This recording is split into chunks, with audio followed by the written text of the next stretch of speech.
Bonjour, je suis Guillaume Legrand, créateur et directeur de l'enseigne Correspa. Bienvenue sur mon podcast consacré aux personal trainers et coachs sportifs qui désirent entreprendre dans le fitness avec succès, se développer sereinement, performer durablement et vivre confortablement de leur passion. Vous pouvez également me retrouver sur ma chaîne YouTube et sur mon site internet Correspa Academy. Vous êtes prêts ? C'est parti !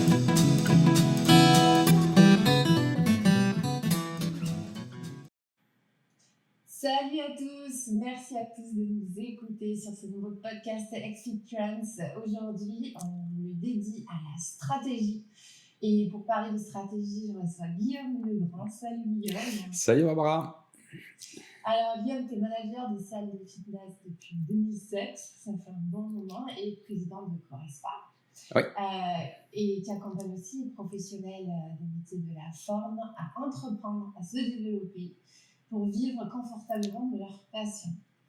Alors, on va profiter de toute ton expérience et toute ta connaissance pour parler de stratégie. Merci d'avoir accepté mon invitation. Avec plaisir, Barbara. Toujours un plaisir de partager un petit peu son expérience et de partager entre pros. Merci. Bon, on va parler reporting et stratégie d'action. Pourquoi est-ce que c'est un sujet qui te plaît autant ? Parce qu'on en a parlé un petit peu ensemble et tu es vraiment passionné du sujet. Est-ce que tu peux parler un peu du parcours qui t'amène à vouloir parler de ça aujourd'hui ? Comme tu dis, c'est un des sujets, à mon sens, entre le marketing et la gestion qui m'intéresse le plus. Pourquoi ? Alors, c'est un peu difficile à dire parce qu'en tout début, quand je voulais créer une structure, ça remonte à plus de 16 ans.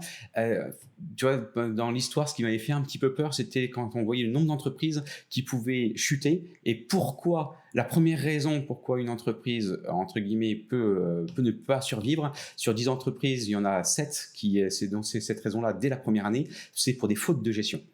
Et je t'avoue que, je te donne un petit secret, j'avais un peu cette peur-là d'échouer. Je pense que comme tout entrepreneur. Et donc, quand j'ai vu rationnellement, parce que je suis quelqu'un de rationnel, que c'est la gestion, je me suis dit, il n'y a pas 36 solutions. Il faut que tu sois encore plus calé là-dessus, puisque ça sera l'idée de protéger ton outil d'exploitation en premier. Et c'est paradoxal parce que le gestionnaire, le chef d'entreprise va protéger d'un côté, mais bien entendu, qui ne vit pas dans la peur. Et donc, il faut développer absolument. Il faut avoir, à mon sens, ces deux axes-là. Et après, quand j'ai vu l'importance de la gestion qui dépasse largement la peur, qui va nous apporter nettement plus d'intérêt et nettement plus un rôle clé à mon sens pour développer, je me suis dit, je découvre chaque jour des rôles essentiels à cette gestion stratégique. Ouais, c'est comment tu vois vraiment comme un outil pour passer à l'action aussi, parce qu'il ne faut pas juste faire du reporting, mais il faut pouvoir avancer et agir dans la bonne direction. Et oui, et tu le vois de plus en plus quand tu aides, alors que ce soit des personal trainers indépendants, solopreneurs ou alors des gestionnaires de clubs, des managers, c'est franchement leur tableau de bord. Moi, je suis très très surpris déjà qu'il y en a franchement même pas 1 sur 2 dans l'expérience que j'ai qui en ont. Et à mon sens, le premier rôle, ce sera la contrôle de gestion. Alors, quand on leur demande et ils ne savent pas où ils en est, comment veux-tu aller quelque part ? Donc, ce premier rôle de contrôle des gestions pour évaluer et identifier des problématiques ou au contraire des opportunités, c'est pour moi le premier rôle. Alors, c'est celui qui me paraissait essentiel il y a 16 ans quand je te parle. Mais pour moi, il va nettement au-delà de ça. Tu vois, dans mes clubs, on a petit à petit une équipe, c'est petit à petit une équipe qui se transforme. Et à un moment, je crois beaucoup, et tu vois, c'est en lien avec le management, au partage de ce que tu veux mettre en place. Et à un moment, tu as le partage des chiffres. Alors peut-être que j'ai des managers, et j'en ai dans mon équipe, qui sont focus coach sportif et que ça dans la tête. En me disant, limite, mon métier, Guillaume, t'es bien gentil, mais c'est de prendre soin que de mon club. J'avais un coach sportif aussi indépendant qui me disait ça. Je lui ai dit, mais t'es bien gentil, ton objectif plus loin, c'est quoi ? C'est d'améliorer la qualité de vie de ces gens. En nombre de personnes peut-être, en optimisant ce que tu fais. Donc il faut aller plus loin que ça. Et pour moi, c'est aussi un support bizarrement de communication. Alors des fois, ça fait bizarre quand je dis ça, mais pour moi, ça l'est parce qu'il favorise en fait la compréhension. Et tu vois, on n'en parle pas aujourd'hui sur l'aspect management, nos relations d'équipe, mais pour moi, il y a 2 choses clés dans une boîte. C'est la gestion pour la faire performer, et le deuxième, et plus l'expérience est là, plus c'est ça, c'est l'humain. Et si l'humain n'est pas là, tu peux pas développer. Donc, il faut avoir absolument cette notion de compréhension et des chiffres également. Bon, après, tu l'as mentionné et tu en as vu beaucoup, ça correspond à des esprits et certains coachs sportifs aiment bien naviguer à vue, ça fait pas partie des choses pardon, que le reporting, la stratégie d'action, la planification stratégique, ce n'est pas forcément partie de la formation de coach sportif. Alors pour tous ceux qui sont un peu plus intuitifs et qui aiment justement cette navigation à vue, comment est-ce que tu les amènes à comprendre l'intérêt de la planification? Parce que le contrôle de gestion, ça peut être un mot qui semble... Oui. Alors, j'ai peut-être été un peu trop vite avec ce mot-là qui peut faire peur. Et je vais te répondre sous forme d'histoire parce que je suis surpris de plus en plus que les coachs que j'attire ou les managers de clubs que j'attire aujourd'hui, ce sont justement des personnes qui veulent raisonner comme une entreprise.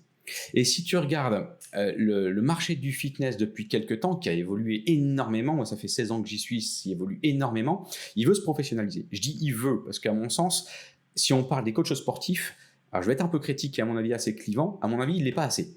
Si tu regardes la démarche qui s'est passée dans les studios, dans les box plutôt entreprises, oui. Et de toutes les manières, si tu regardes qui est-ce qui gère aujourd'hui dans les clubs de sport, je ne connais plus les chiffres exacts, mais de mémoire, si tu prends les 15 premières enseignes en franchise, c'est eux qui représentent quasiment plus de 60% du marché. Je peux me tromper 1 ou 2%, mais c'est à peu près ça. Et eux ont une notion d'entreprise. Et bien pourquoi ça ne se passe pas chez les coachs ? Et aujourd'hui, tu vois, moi qui accompagne les coachs, ma grosse différenciation avec tous ceux qui sont sur le marché en termes de conseils, c'est que oui, je suis coach à la base, mais j'ai coaché pendant 4-5 ans, mais c'est pas ça que je fais depuis 10 ans. C'est que j'ai la notion d'entreprise. C'est que ma démarche, elle est dans cette démarche-là d'optimisation en tant qu'entrepreneur. Et les solopreneurs, auto-entrepreneurs, quand je les vois, je leur dis, mais vous avez une entreprise à gérer. Et ceux que j'attire, c'est ceux-là. C'est ceux qui n'arrivent pas et qui veulent basculer. Et donc, du coup, c'est beaucoup une question d'ambition. Alors d'ambition, mais aussi c'est d'ambition et de mindset, de se dire si j'ai une entreprise derrière moi, quels sont les outils et non pas uniquement du coaching derrière ou uniquement ce que tu vois ce qui est hyper important. Mais les coachs aujourd'hui qui m'appellent, c'est comment je fais pour avoir plus de clients et c'est le premier truc et comment je fais au niveau marketing pour être visible. Et le troisième, ce sera vendre. Comment je fais pour vendre. Mais avant, il faut aller nettement plus loin dans sa planification. Et là, je ne parle même plus de planification de reporting de chiffres, je parle de planification stratégique à l'année de comment on voit sa boîte. Et pourquoi ? Parce que ces chiffres, si on revient à un troisième rôle que je vois, moi, c'est la prise de décision. Et s'ils m'appellent, c'est bien pour prendre aussi des décisions. Et ben, ces chiffres, ce reporting permet de prendre des décisions parce qu'on va avoir des tendances et on va avoir, pourquoi pas, des actions correctives à mettre en place. Et la quatrième rôle, à mon sens, de ces fameux tableurs de gestion, et je ne parle pas des KPI, on pourra en parler plus tard si tu le désires, je parle vraiment de tableur de gestion. Il ne faut pas mélanger les deux, ce n'est pas du tout la même chose. Et ce tableur de gestion va également, moi je l'appelle le radar des opportunités. Ou alors le radar des risques émergents, tu vois. Quand tu regardes la crise, on l'a tous vécu différemment, mais on va revivre des choses comme ça, c'est sûr. Et aujourd'hui, pour donner un ordre d'idée, mes clubs font plus 20% après crise. Parce qu'on a ce qu'on vient de dire, on va voir des opportunités qui sont à prendre. Une des opportunités, nous, on a halluciné les chiffres, tu vois, du tableur en exemple très concret. On a halluciné quand on est sorti de crise. Les gens, théoriquement, il fallait respecter les distances de distanciation, etc. Mais qu'est-ce que voulaient les personnes ? De la relation. Comme par hasard, on avait mis, enfin, c'est pas un hasard, mais on avait mis en place les small groups juste avant le Covid. Nous, on s'est dit, on va même les retirer. Il faut la distanciation. On a décidé de les laisser et de, bien sûr, respecter les normes, etc. Nos tableurs, ils ne se sont pas trompés. Les tableurs, c'est des faits. Ça a augmenté de manière hallucinante ces small groups. Donc, on a fait une enquête. Et pour savoir, c'était la relation que les gens cherchaient. Et aujourd'hui, on a fait quasiment x2 sur ces créneaux-là. Donc, on avait besoin, bien entendu, du ressenti du coach, bien entendu, du ressenti du manager et d'entendre, etc. Mais les tableurs, encore une fois, c'est des faits, on ne peut pas les tricher avec et on a des chiffres clés qui nous permettent justement de performer.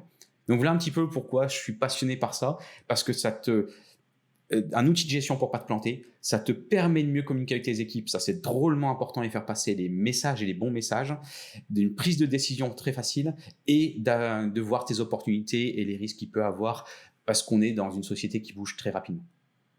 Alors c'est intéressant ce que tu dis parce que moi j'allais vraiment t'amener sur la partie indicateurs, plus contrôle de gestion comme tu mentionnais, c'est-à-dire les indicateurs d'activité, est-ce que l'activité va bien, etc. Donc on va en parler aussi. Mais ce tableur de gestion qui permet visiblement d'appréhender les tendances, des risques futurs, à quoi ça rend comme info dedans ? Alors, les infos, je vais te les donner, mais déjà, avant de te donner ce que je mets, parce que ta question elle est pertinente, mais je pense surtout à ceux qui nous écoutent. S'ils commencent à mettre en place ce que je vais te dire dans 3 minutes, à un moment, ça va pas, parce que je préfère vraiment te le dire avant, puisque ça dépend. Clairement ce que tu vois dans les tableurs quand tu dis on a vu qu'il fallait de la relation. Comment est-ce que ton tableur t'a montré ça? Il est nourri de quoi? Puis alors, je vais te dire de quoi il est nourri, mais pour ceux qui nous écoutent, c'est vraiment important qu'ils se le personnalisent par rapport à leur activité. Bien sûr. Et par rapport également à ce qu'ils veulent en faire dans donc c'est ce que je vais te dire là. Je peux t'en donner 2 parce que tu vois, j'ai même 2 styles de tableur. J'ai celui qui est vraiment adapté un peu plus pour les clubs, les studios, et j'ai celui qui est nettement plus orienté pour les personnels traîneurs. Alors, je vais te donner ce qui est un peu en commun, mais n'empêche que c'est bien différent. Et dans les tableurs, après, ce qu'il faut pas, et c'est ça, j'ai du mal à faire passer ce message-là. Je vais te donner, j'ai bien écouté ta question, je vais te le donner. Un peu teasing, ça arrive. Mais par contre, une fois que tu mets ces indicateurs-là, on n'oublie pas qu'il y a des chiffres, mais les chiffres, d'un côté, j'ai dit que c'était des faits. Mais il ne faut pas oublier que c'est des faits, mais on en fait un peu ce qu'on en veut également des chiffres. Je dis on en fait ce qu'on en veut parce que derrière, il y a de la stratégie, il y a de la réflexion, et donc il y a des calculs. Et donc, dans ces calculs, il ne faut pas mettre que des chiffres. En fonction des calculs, on met de la stratégie. Et ça, voilà, je voulais te dire ça. Donc, concrètement, pour répondre à ta question, on va bien entendu, un des chiffres clés, c'est le chiffre d'affaires. D'accord ? Et dans le chiffre d'affaires, il ne faut pas le mélanger. Je le vois très souvent avec les coachs sportifs, les ventes. Parce que très souvent, j'entends tu gagnes combien ? Moi, je suis monté à 100K à l'année. Ouais, d'accord, t'es bien gentil, mais tes 100K à l'année, c'est ta vente. OK. Et en chiffre d'affaires. Ah bon, c'est quoi la différence ? Il faut retirer bien sûr tes charges d'exploitation. D'accord ? Donc, un chiffre d'affaires, vente, exploitation. Et dans ton chiffre d'affaires, très souvent, on en parlera peut-être après avec les KPI, parce que là, il y a une relation entre les KPI et bien entendu le tableur. On va avoir le nombre de clients et ton panier moyen. Donc, dans le tableur, ça, je ne le mets pas. Je mets tout de suite les ventes et le chiffre d'affaires. Globalement, ce qui rentre. Donc, dans le tableur des rentes, dans les tableurs, il y a tout ce qui rentre. Alors après, on peut augmenter. Il peut y avoir des services à la personne, il peut y avoir des ventes de compléments alimentaires. Il y a plein. C'est là où je dis il faut le personnaliser en fonction de la personne. Tout ce qui rentre. Il faut être en CP. C'est tout ce qui rentre les plus et tout ce qui sort les moins. Égal résultat. Il ne faut pas avoir fait Sciences Po pour faire la gestion. Il faut être très pragmatique. Et donc, tout ce qui sort, ça va être les charges d'exploitation. Et quand je dis charges d'exploitation, c'est encore une fois un mot qui fait peur, mais globalement, toutes les charges que vous avez, et comme ça, vous savez de manière fixe tous les mois ce qui va sortir, et ça vous permet de vous voir plus loin. Moi, je passe dans mon tableur d'exploitation, j'ai une vingtaine de charges, dans mes boîtes, par exemple. Nettement moins pour un personal trainer. Donc ça, on pourrait aussi s'amuser à faire le détail de tout ce qu'il y a dedans, et en niveau stratégique à l'année, tu vois, au niveau à l'année, ma réunion que j'ai eue avant-hier avec mes gars, c'était uniquement sur une de ces lignes-là, sur des charges d'exploitation, sur la com. Et dans la com, qu'est-ce qu'on a choisi comme tendance stratégique, et donc on alloue quel budget pour telle chose. Donc là, on peut aussi aller nettement plus loin dans la stratégie. Et après, donc on a fait les plus, on a fait les moins, et on a son résultat mensuel, et on a son résultat après annuel cumulé. Et après, je n'oublie surtout pas, ça c'est une année. Mais ce qui est génial, c'est qu'il faut faire ça d'année en année. Alors moi, je fais ça parce que je les superpose, et donc ça nous permet de voir être en accord complet, et on verra que ce tableur, pour finir là-dessus, on met un lien aussi bien entendu avec la compta, où au niveau de la trésorerie, on va avoir un lien qui va s'y mettre, et on peut permettre de faire un rapprochement également bancaire entre la trésorerie, les tableurs de gestion et la compta. Là, un petit peu. Donc, ça permet d'avoir ces compétences globales du gestionnaire, et non focalisé sur sa structure, mais également ouvert sur les autres paramètres de la structure, notamment la compta et la stratégie. Exactement. Et est-ce que tu mets aussi les paramètres, parce que tu parlais tout à l'heure d'anticiper la tendance, et les gens ils voulaient quand même encore de la relation humaine, même si la tendance était à la distanciation sociale, et donc vous avez bien tenu ces cours-là. Est-ce que tu mets aussi du coup dans ce tableur des indicateurs de fidélisation client, de satisfaction ou d'atteinte des clients pour pouvoir justement prendre ces décisions-là? Alors oui et non, oui et non. C'est-à-dire que oui, je les prends en compte, mais pas dans ce tableur. Donc pour être très clair, dans ce tableur de gestion, c'est tout ce que je t'ai transmis. Et ça, c'en est c'est un fichier qui est dedans. Les finances. Voilà. Et par contre, après, oui, pour répondre à ta question, je dis oui aussi, parce qu'après, j'ai des KPI, donc mes fameux indicateurs. Et donc là, dans ces indicateurs, pourquoi je le sépare ? Parce qu'on est plutôt des indicateurs, soit qui vont être en lien avec ce fameux tableau de gestion, ces tableaux de bord, ou alors, avec ce que tu viens de me dire, avec plutôt des indicateurs qui vont être sur satisfaction client, fidélisation client ou ressenti. Donc ça, c'est complètement lié, mais je les sépare. Parce qu'il y en a un qui va être bien sur de la gestion pure et dure sur du chiffre, et le deuxième qui va plutôt être sur on va chiffrer du ressenti, bizarrement. On va venir chiffrer de la fidélisation. Donc là, j'appelle ça ces différents autres KPI. Et une fois, donc je pourrais te les donner si ça te désire, si tu le désires, j'en ai plusieurs. Et une fois qu'on a ces deux-là, la gestion et les KPI, l'objectif. Et ça, il faut aussi passer à ça, parce que souvent, là, j'accompagnais un autre coach sportif, là, et la semaine dernière, il me disait « Ah, je suis content, j'ai fini ça. » Je dis « Kevin, c'est pas fini. » Enfin, j'ai déjà sorti son prénom, mais c'est pas fini. Là, c'était bien gentil, mais là, on n'est que sur les faits. L'objectif, c'est de les faire parler, et une fois que tu les fais parler, ça te permet de passer à l'action pour en faire quelque chose. Et c'est ça, la finalité, c'est ça. Uniquement les avoir, ça sert à rien. Donc, tu vois, pour te donner les autres KPI que j'ai, à ce niveau-là, ces autres indicateurs. Alors, soit ça te permet de voir si ta finance elle est saine, mais là, on va plutôt parler d'autres choses. Donc, je reviens sur la vente. Donc, cette fois-ci, on va parler de panier moyen et de nombre de clients. Parce que tous ceux qui veulent augmenter sur leur chiffre d'affaires, c'est quand même pas compliqué. C'est pas comment je fais pour augmenter son chiffre d'affaires. On va séparer, c'est fait de quoi le chiffre d'affaires. La règle d'or, c'est très simple. Le chiffre d'affaires, c'est le nombre de clients fois le panier moyen fois ses mensualités. Et ben, vous jouez uniquement sur le nombre de clients, ou alors vous jouez sur votre panier moyen, ou alors vous jouez sur votre mensualité. Il faut pas faire Sciences Po. C'est ça c'est la règle d'or depuis quelques années, et c'est depuis la nuit des temps même, je pense. Et donc ça fait partie. Après, je regarde mes actifs mensualisés. Et ça, c'est intéressant. J'ai une question flash par rapport justement à ce chiffre d'affaires. Pour tous ceux qui sont coachs sportifs indépendants et qui écoutent, qui se disent, OK, quelle est l'ambition que je peux me donner, moi, sur un chiffre d'affaires annuel? Parce qu'on voit passer beaucoup de choses sur Internet, tu sais, des chiffres d'affaires, des promesses, etc. Toi, ton regard là-dessus, c'est quoi pour un coach sportif qui veut vraiment accompagner les gens, en étant bien les accompagner, parce que je sais que c'est votre spécialité chez Corespa, c'est individualisé, c'est pas de la vente de masse de programme. Donc quelqu'un qui est dans cet ADN-là, qui veut vraiment faire du bel accompagnement, qui est seul, qui n'a pas volonté à peut-être monter une SaaS ou avoir des salariés, tout ça, quelle peut être son ambition réaliste? C'est très très simple, je vais y répondre et je vais être très très court parce que c'est hyper facile entre guillemets à fixer. Par contre, encore une fois, il faut absolument bien comprendre les chiffres que je vais t'annoncer. Parce que des fois, quand je les ai au téléphone ou en visio, ou après quand on est sur les salons et qu'on se voit, je vois qu'en fait, il y a une mauvaise compréhension des chiffres que je vais te donner, de ce que c'est. Donc, d'abord, comprendre ce que c'est, comment ça se calcule. Encore une fois, pas mélanger ce que c'est qu'une vente, un chiffre d'affaires ou ce qu'on met dans sa poche. Et ça, je suis très surpris quand même qu'il y a une grande partie il faut d'abord expliquer ce que c'est. Donc, pour répondre, je vais faire très, très court. Et je peux même te répondre... je vais te répondre en 2 temps. Je vais te répondre pour moi l'idéal, en quoi je crois et ce qui est possible pour un coach sportif, et en quoi je crois pour un studio tel que Corespa sur 200 mètres carrés, mais c'est valable pour quelqu'un d'autre qui a un studio 150, 200 mètres carrés. Ce sera en lien avec la taille. Pour un coach, on retient très simple. On peut faire du 100K à l'année. 100K à l'année, c'est 21 clients qui facturent 400 balles par mois. 21 fois 400 balles fois 12, 100K. Et ça, c'est bien les ventes. D'accord? À ça, on retire encore une fois tout ce qu'on a dit pour arriver petit à petit ce qu'on peut. C'est pas forcément ça qu'on met dans sa poche. Et pour un club, moi, mes clubs aujourd'hui, c'est très simple. C'est du 300K. 200 mètres carrés, 300K. Et 300K, c'est vrai qu'à chaque fois, il y en a beaucoup qui sont surpris, qui me disent, vous sortez vos chiffres comme ça. Oui, il n'y a rien à cacher. C'est tout à fait possible. Et en plus, ils sont officiels. Vous pouvez les voir sur bilan offert ou bilan gratuit, toutes ces choses-là. Et nous, c'est très simple. C'est 300 clients qui payent 79 €. Hors taxe. À tous les chiffres que je vous donne, c'est hors taxe pour la boîte.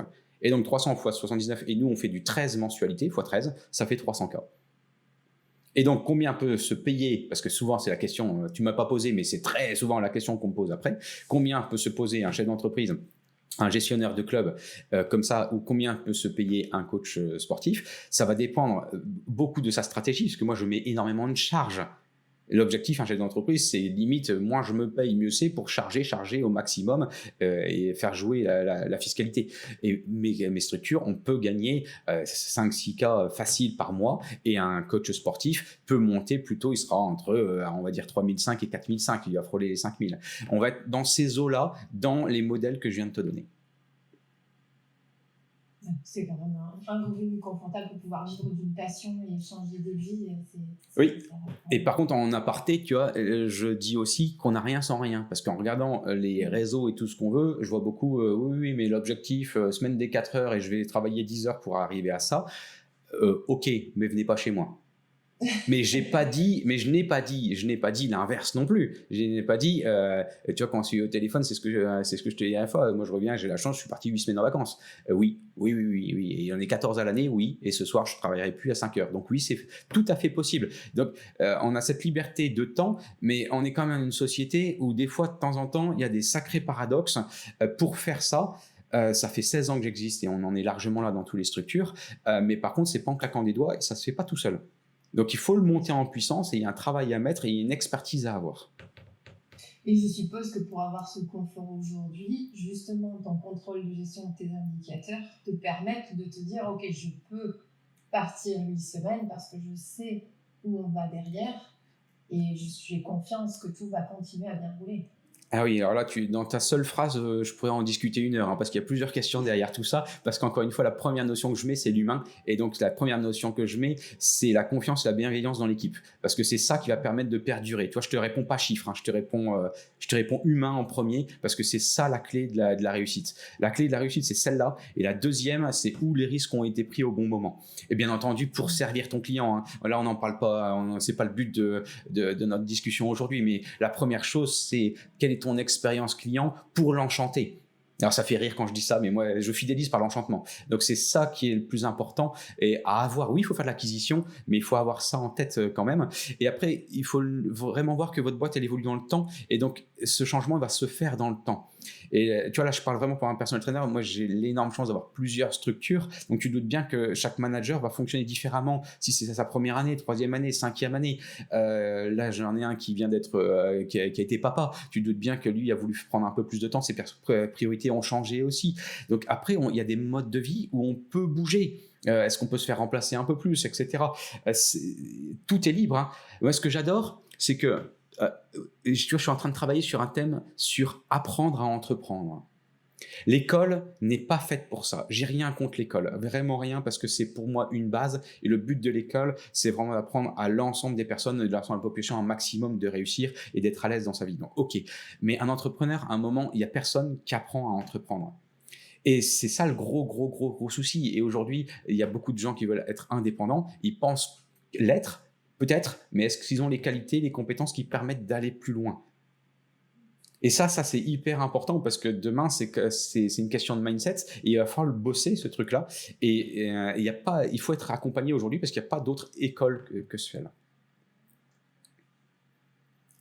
Voilà un petit peu pour la partie, tu vois, planification. Quand je dis planification, c'est stratégique, on a parlé des tableurs de gestion. Et après, dans les KPI, tu vois, je regarde donc nombre de clients, panier moyen, actifs mensuels, pas les dormants. Enfin, on les voit aussi, hein, mais ceux-là, ils sont importants.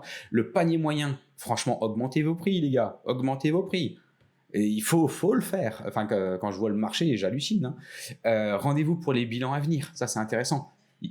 Parlant de prix, parce qu'il y en a beaucoup qui ont tendance à dévaloriser un peu leurs services, on le voit pas mal chez Suite, c'est un sujet quand même beaucoup parlé aussi de forfaitisation, d'augmentation des prix, etc. Les coachs sportifs, certains ont le syndrome un peu de l'imposteur, ils n'osent pas demander, comme tu disais tout à l'heure, 400 € par mois pour un accompagnement individualisé. Qu'est-ce qui, selon toi, est raisonnable en termes de prix pour l'accompagnement ? Même si je sais qu'on peut mettre là aussi beaucoup de dimensions dans ce qu'est un accompagnement individualisé, bien sûr. Une fourchette, quelque chose pour donner des idées de réalisme ? Oui. Fourchette, elle est pas, encore une fois, j'adore Barbara tes questions, mais comment veux-tu que je te réponde en 1 minute ? Parce que derrière tout ça, tu as la question, est-ce que c'est au forfait ou à la séance ? Moi, je suis nettement plus sur du forfait. Donc, tu vois, ton orientation, je vais répondre sous forme de forfait et pas à la séance, même si le calcul des prix... Alors, j'avais fait un podcast comme ça sur comment calculer soi-même son abonnement et le truc. Je pourrais t'en parler des heures aussi. Donc, je vais répondre à ta question, mais il faut quand même rentrer quand même dans les détails pour comprendre. C'est une synthèse aujourd'hui de tout ce que tu as dans la tête. Ouais, c'est pas un cadeau, hein. Alors, dans ta synthèse. C'est facile, hein. Ouais. On va dire, je vais te répondre par mois et pas à la séance, même si le calcul est à la séance, et par mois, ça dépend beaucoup de la plus-value que tu apportes, bien entendu, dedans. Moi, tu vois, je pense qu'il faut d'abord viser du haut de gamme, et il ne faut pas se négliger que c'est que 8% des Français qui font ça, et dans les 8%, c'est que 2% qui font du personal training. Donc, on parle à des chefs d'entreprise, des gens qui ont du pouvoir d'achat. Il faut aller chercher, pour moi, minimum de la mensualité à peu près à 60-70 euros. Et je suis vraiment très, très léger. Et le haut, on va aller chercher du 400. Ok, effectivement, ta fourchette basse, c'est plus basse que ce que j'avais en tête. Donc, on va dire entre 100 et 400, mais quand je te parle de ça, ça peut être uniquement, tu ne le vois pas du tout, et tu mets un document en ligne. Tu vas mettre uniquement un truc comme ça. Oui, Donc, tu m'as demandé d'être large. Donc, vraiment au plus bas niveau de l'individualisation, entre guillemets. Là, je te parle franchement, oui, c'est exactement ça. C'est le plus bas niveau de l'individualisation et qui, à mon sens, n'est pas de l'individualisation. Moi, j'ai un coach, j'ai refusé de l'accompagner dans ce sens-là. Parce que pour moi, c'est pas en accord, et son objectif, c'était de faire vraiment de la masse. Ok, c'est pas en accord avec purement mes valeurs, même s'il y avait un petit PDF qui sortait du lot. Non, bien sûr. Merci pour ces chiffres. Merci d'être l'exercice de synthèse de pricing. Et si jamais on essaie de faire un focus du coup KPI, essayons d'être super pragmatique sur les KPI. Si jamais un coach sportif aujourd'hui veut se dire, ok, est-ce que mes finances sont saines? Est-ce que tu as un KPI à lui suggérer? Donc, tu restes toujours dans les finances. Hein. Ta question reste toujours dans les finances et non pas dans l'analyse. Les finances. Est-ce que les finances sont saines? Et puis, est-ce que peut-être je peux anticiper si mes finances vont rester saines? Qu'est-ce que tu... Ouais. Alors, déjà, l'objectif, c'est pas qu'elle soit saine, c'est un minimum. L'objectif, c'est qu'elle performe. Hein. Elle est, tu vois, quand, là, je sors de ma gérance là, il y a quelques temps.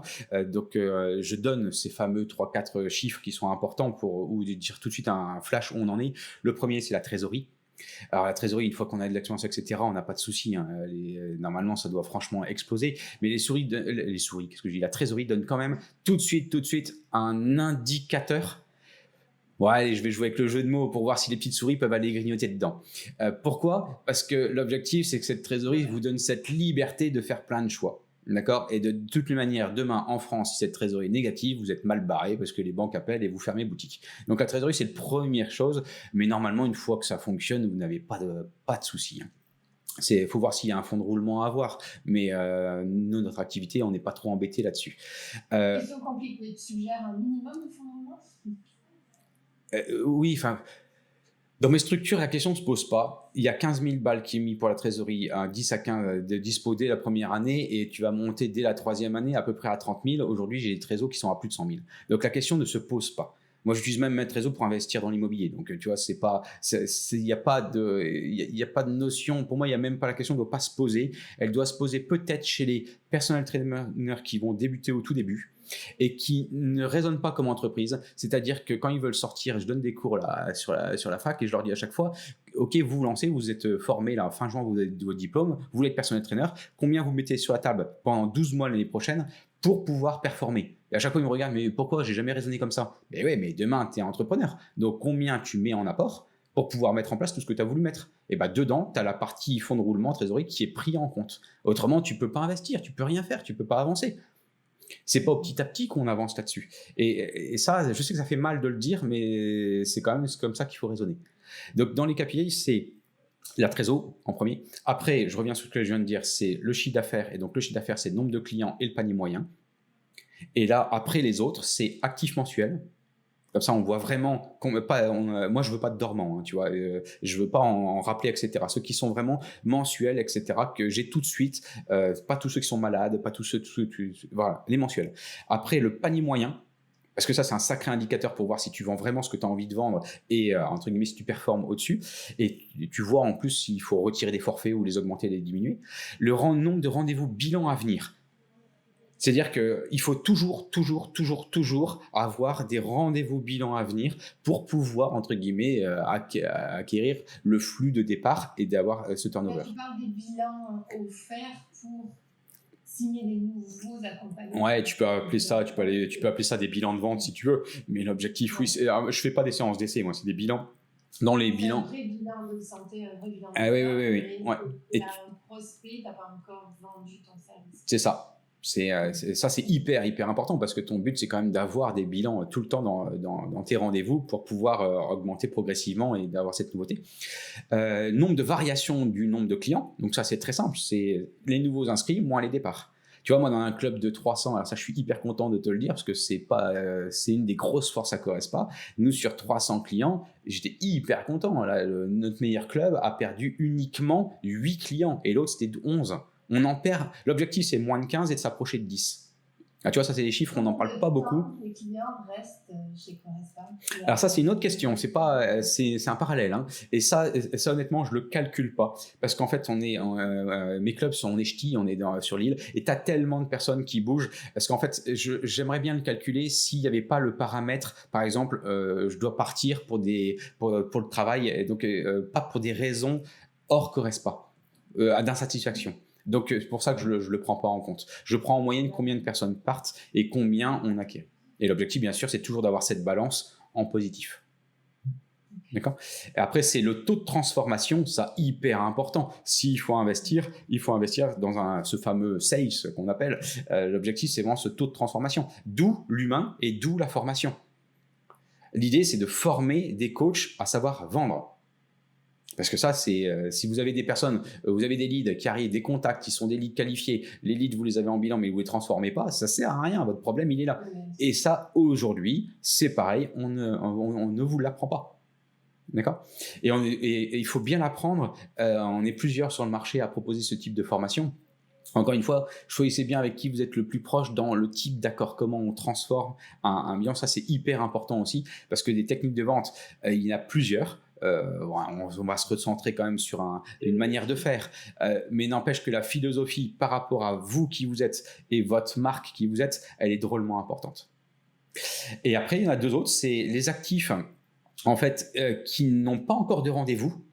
Alors ça, merci XFIT aussi, parce que justement, ça, on va parler vraiment de la fidélisation et il faut que tout ça soit automatisé, bien entendu. Hein. Tous ces chiffres-là, il ne faut pas commencer à les mettre mano. Hein. Et donc ça, c'est hyper important parce qu'on a toujours dit que c'est plus facile de fidéliser que d'acquérir. Il faut faire un mix des deux. Mais tous ceux qui sont chez vous, une femme enceinte qui s'arrête, je ne sais pas moi, un souci de santé dedans, il faut arrêter 2000. Et à un moment, il faut gérer cette partie-là qui est complètement normale. Mais par contre, il faut être au taquet. Quand je dis être au taquet, c'est d'être très performant, très exigeant, de savoir quand est-ce qu'il faut les relancer. Et ça, quel plaisir on a de les relancer. Et c'est j'ai parlé vraiment, le mot plaisir est sorti tout seul. Hein. C'est un plaisir de relancer les personnes. Hein, parce que je dis ça parce que le nombre de personnes qui disent « je sais pas faire, c'est une corvée, je vais les déranger ». Mais attends les gars, mais vous devez kiffer ce moment-là. Vous êtes en train d'appeler quelqu'un où vous allez lui sauver la vie. Vous allez la remettre debout. Le grand-père qui sait plus marcher, qui était plus chez le kiné, qui va revenir. Là, on a mis André sur 73 ans sur son vélo, première fois. Mais les gars, quand vous appelez, vous imaginez ce que vous faites à cette personne. Vous l'appelez pas, au lieu d'être sur son vélo, il est devant Netflix. Mais appelez les gars, appelez. C'est clair. La femme, oui, mais je vais pas l'embêter, elle a son... Et en plus, on fait une petite parenthèse, mais je pense que l'enthousiasme à appeler et être profondément convaincu qu'on va transformer la vie de quelqu'un fait que le fameux taux de transformation dont tu parlais tout à l'heure va être beaucoup plus haut. Mais oui! Quand on est convaincu, on est convaincant, et du coup on embarque avec nous, avec cette énergie-là. Mais bien sûr. Tu sais que moi, c'est aussi de la formation qu'il faut faire. Hein. J'ai dit beaucoup formation là-dessus, mais il faut former.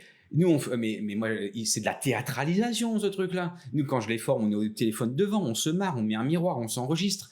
La dernière fois, je lui dis, j'arrive sur une liste et je vois une personne, et là, je lui dis, alors, qu'est-ce qui lui arrive, cette personne ? Ah, elle est enceinte. Oh, elle a accouché. Ok, il y a 2 mois. Ah, c'est génial. Je dis, bon, alors, je suppose que tu l'as appelé. Ah, non, 2 mois, on reprend pas le sport. Quoi ? T'as une personne qui a accouché, tu as même pas dit félicitations. Je dis, mais elle va pas revenir. Mais je te demande pas de revenir, je te demande de lui dire bravo et félicitations. Et tu sais ce qu'il me répond ? Il me répond, ah ben non, mais tu sais, elle a aussi 2 autres enfants, on risque de la déranger. Je fais passe-moi son 07, on va voir ce que ça va donner. Hop, on l'appelle. Alors, je sais pas moi qui la coach, mais je voulais lui faire un exemple. Et elle s'appelait Mathilde. Je fais, salut Mathilde, écoute, je suis Corespa, machin. Et je sais qu'on se connaît pas, mais bravo. Et moi, j'avais dit à mon gars, tu verras que cette personne, je la tiens plus de 30 secondes au téléphone. Mais quand tu mets ça en 10 secondes, bravo, tu as 2 enfants, il faut faire le ménage. Je connais très bien, j'ai 4 enfants et je fais un peu de tout. Tu as la cuisine qui commence à y aller, tu as ton fer à repasser qui est mis, il y a une conduite dans 5 minutes, mais tu t'entends bravo, et ben t'inquiète pas que tu raccroches pas à ce mec-là que tu connais pas. Ça fait du bien, c'est clair. Et cette personne-là, t'inquiète pas qu'au bout de 2 mois, je lui fais profiter tout de suite. Si tu fais en lien avec la communication, la newsletter, hop, on fait le petit message qui va avec un, merci encore une fois XFIT, avec un programme tout fait. Cette fois-ci, c'était par PDF parce qu'elle pouvait pas revenir. Et elle a travaillé tout simplement sa respiration parce qu'elle était stressée de tout mettre en place, de tout gérer, etc. et de se sentir seule. Donc, tu vois, là, on est sur vraiment du très concret. Et ben, on a apporté cette chose-là. Et après, cette personne-là, alors je t'avoue que j'ai pas donné suite, je sais pas toi, mais je suis quasiment sûr qu'actuellement, elle est prise en charge actuellement. Tu vois, ça, c'était pas dans un club, c'était par rapport à un personal trainer qui galérait. Et donc ça, c'est aussi intéressant. Donc et après, certainement qu'il est reçu, mais cette personne, elle revient déjà plus vite. Elle revient pas avec un autre enthousiasme. Et c'est ça qu'il faut aller soigner. Et donc, tu vois, là, je suis bien en train de te parler. On ne s'éloigne pas du tout de notre sujet. Hein.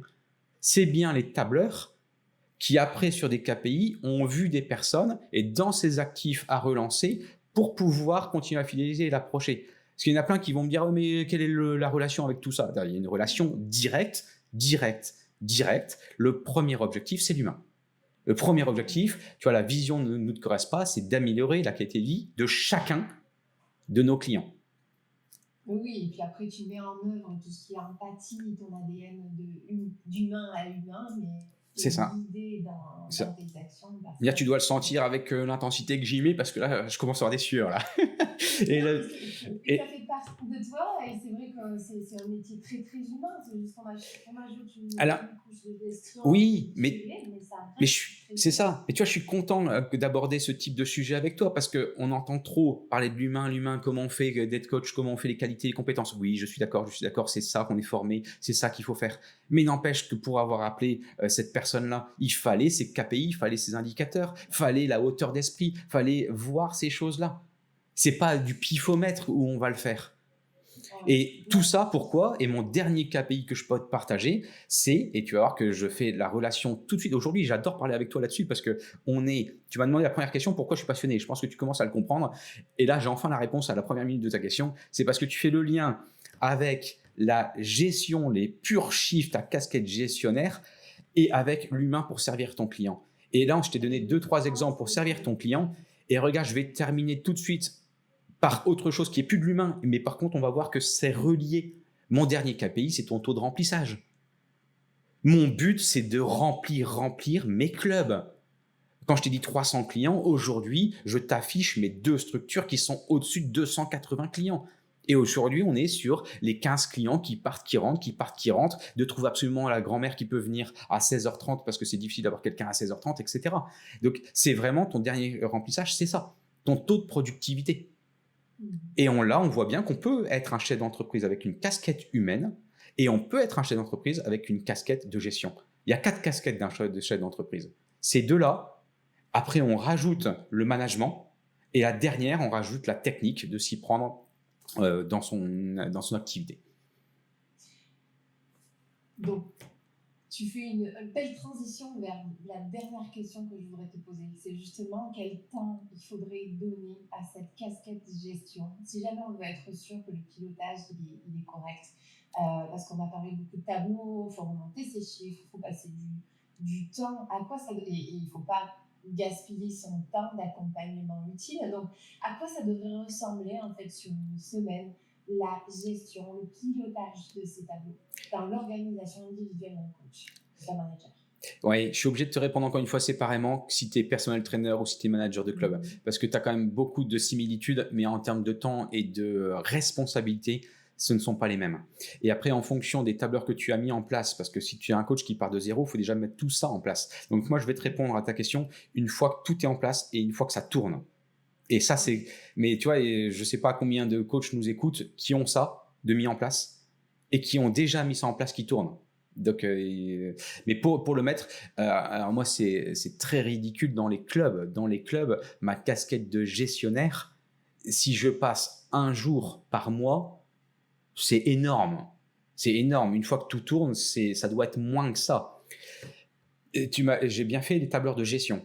Par contre, dans mes KPI, donc moi, je leur demande très concrètement à mes managers que toutes les semaines, une fois par semaine, les chiffres, entre guillemets, ils regardent. Parce que tout est automatisé et tout est remis et tout retombe tout de suite automatiquement. Donc, ils n'ont pas la saisie à faire et tout ça. Donc, tu n'as pas tout ça à faire. Et ben, de voir ces choses-là. Et après, moi, je regarde de l'ensemble une fois par mois.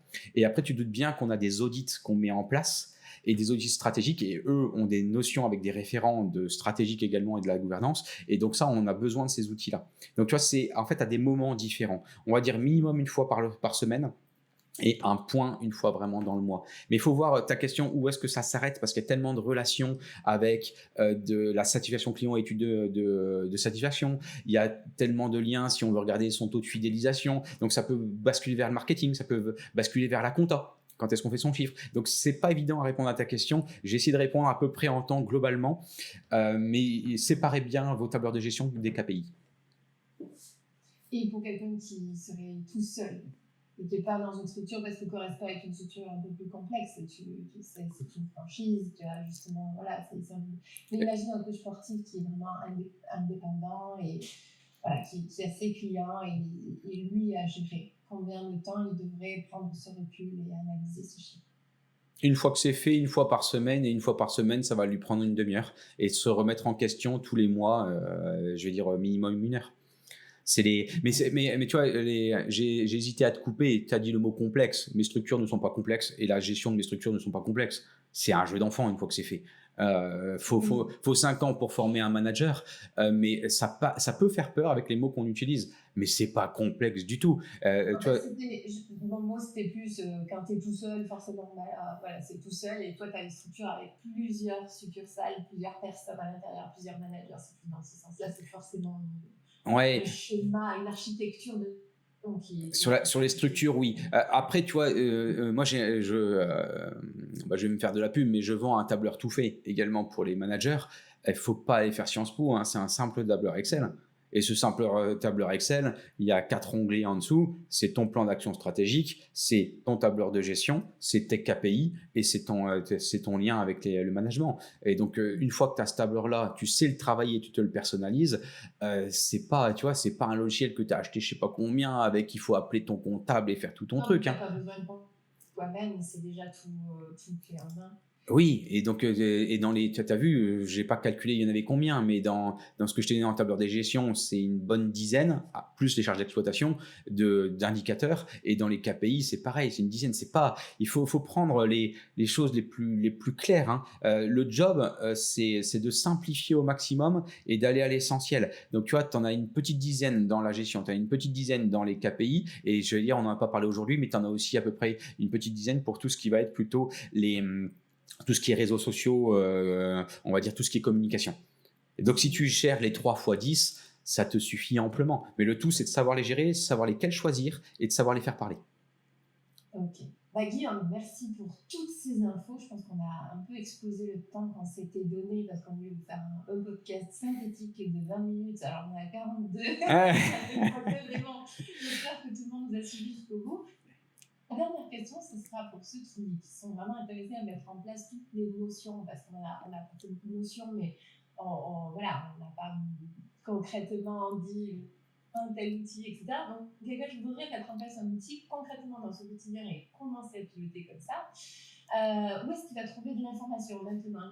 On l'envoie où? Ouais, c'est assez simple, Barbara. Merci de me donner l'occasion. C'est sur Correspa Academy. Alors, il y a 2 sites. En fait, il y a Correspa qui est fait pour mes clients en tant que tel, les clubs. Et là, c'est Correspa Academy qui parle aux managers de clubs ou aux coachs sportifs. Et là-dedans, en fait, je propose 4 services: les créations de clubs, les outils tout faits, comme le tableur de gestion qu'on vient de dire, la formation en ligne et surtout, la stratégie. C'est-à-dire que je propose, en fait, d'accompagner sous forme de conseils en visio. Tout simplement. Donc, ils vont sur le site internet. Vous verrez que j'ai aussi mon propre podcast. Donc, ça peut donner des idées. On a parlé de plusieurs thèmes que j'ai approfondis dedans. Et ce que je propose, en fait, c'est la relation est assez simple. Hein. Tu la vois là tout de suite. Et je pense que nos auditeurs le ressentent. Et ben, vous m'appelez tout simplement. Et moi, très souvent, sur le site internet, vous allez trouver, en fait, un rendez-vous Calendly, tout simplement en visio. Voir un peu ce qu'on peut faire ensemble. Soit on est fait pour travailler ensemble, soit on ne l'est pas. Mais au moins, on a cette proximité et on en discute, tout simplement. Bon, c'est super. Merci encore, Guillaume. On se retrouvera certainement bientôt dans d'autres sujets. passe une belle journée. À tout le monde, passez une belle journée aussi. Bye bye, à très vite, merci.